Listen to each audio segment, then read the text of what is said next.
My honoree was at school, and he was having a mental health problem, a crisis, and his family was very concerned, and they called the police to have them perform a health check on him in his apartment. And when they arrived, he was holding a knife, and the story doesn't tell us whether he meant to self-harm or whether he was trying to protect himself from the police, but he was shot and killed during that mental health check. It was, yeah. You won't be the first to cry on I know, I tried so hard. You're my third one. It's okay. I had to tell one person, it's all right. You got to let it, because that's what it is. Like people, we clean it up so much that we talk about it all buttoned up, right? Right. And I think when you hear about these things, you don't really internalize it usually.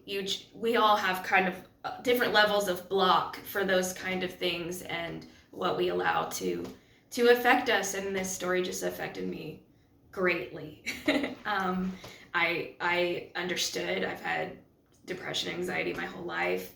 And I understand being suicidal and having a mental health crisis and all of that. So it was very heartbreaking to me to know that his family was trying to check on him and he was killed during that.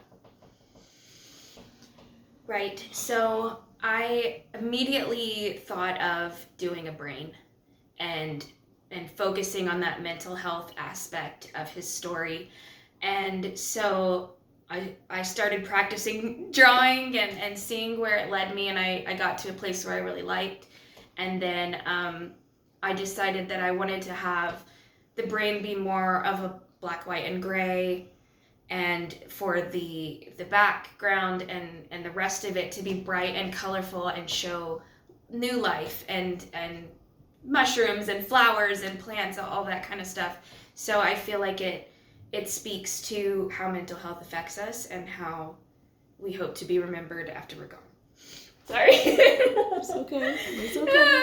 You're gonna have to cut all of that. Please don't cut. Please don't cut when I'm acting crazy about it. No, it's okay.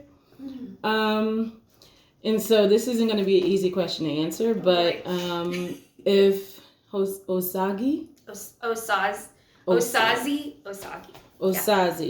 if Osaze's family were to see your piece, what would you want them to take away from it? I'm just gonna take a deep breath for a minute. That's fine.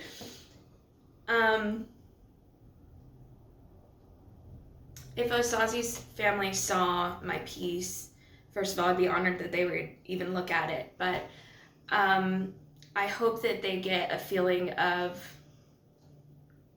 gone but not forgotten, and the importance of new life, and that beauty can grow where darkness lies. Sure. So I pretty much exclusively do art to music, and I always have my headphones in, and I like to be thinking about, what the piece means to me. So I kind of listen to music that has that kind of message, mental health struggles, prevailing over that kind of stuff. And so it helps me stay focused on it, but also have like beautiful music to facilitate the beauty of it, I guess.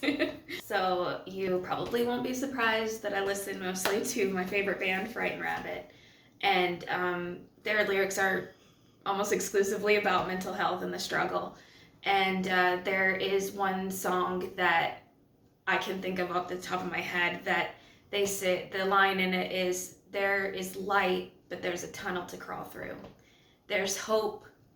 I think we'll be fine in these disastrous times." And that just really, the feeling of like stuff is really hard, things are terrible, but there's hope, and that we can get there to the other side is an important message, I think.